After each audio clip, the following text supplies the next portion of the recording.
Hey, what's up guys? Today I'm going to be talking about how I take my headshot for my profile pictures.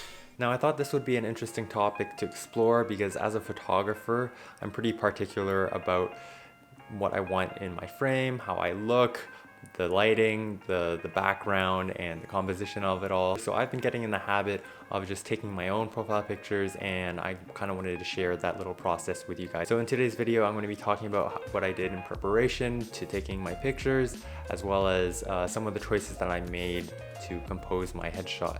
In preparation, it's always important to fix what you can in pre-production because you don't want to say the words, "I'm gonna fix it in post," because it just overall takes up so much more time and effort, and really when you could just do it in camera, it's just a lot easier. So by this I mean fixing stray hairs, moisturizing your skin, using lip balm if it's really dry outside, pulling down your shirt and making sure that it's not wrinkled, or removing lint from your clothes. Also really important to just, I guess, practice how you want to look in your picture in front of the mirror before you actually try it.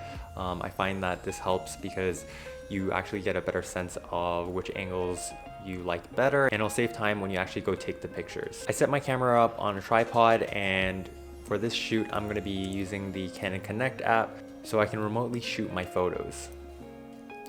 Most modern cameras actually have a Wi-Fi function built in so you can connect your smartphone, but for some of the older cameras they actually have a IR remote that you can use. This means that one hand will always be holding a remote shutter, and I try to keep in mind that when I'm taking the picture so it doesn't affect my pose.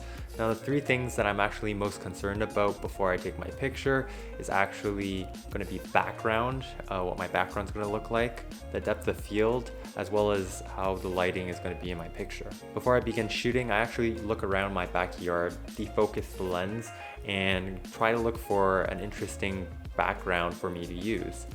So in this process, I'm kind of just playing around with what I want the background to look like, what colors I want to be in it, how busy I want the background, and playing with the focal length. And this will give me a general idea of how my background will look in my photos. With the depth of field, I normally like to have more background separation. So this basically just means having the background more blurred out and less distracting from the subject, which would be me. And typically this would be defined by how far I'm away from the camera, how far the background is away from me, and how zoomed in the picture would be. In my process of shooting, I actually moved the camera several times, and I zoomed in and out just to see how background would change in that sense. For the lighting, today was particularly a gloomy day, and that's actually pretty optimal in terms of getting some nice soft light on my face, so I won't have too many blown out areas or too many areas that are dark in my picture. It recently just snowed, so I have some nice soft lighting, and the snow helps a bit with bouncing some light back onto my face.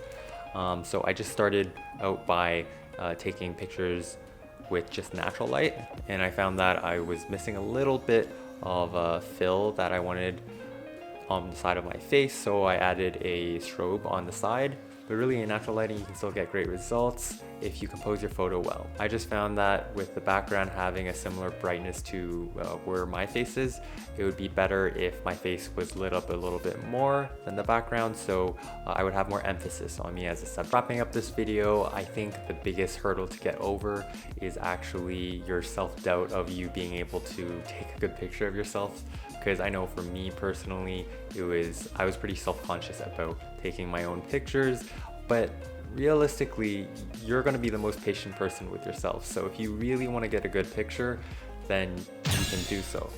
So that's all for this week's video, guys. If you guys like this video, feel free to give me a thumbs up down below. If you guys are looking for more content on photography or video, be sure to hit that subscribe button and you'll be notified as soon as any more content I release comes out. So yeah, thanks so much for watching, guys. I'll see you guys next week. Bye.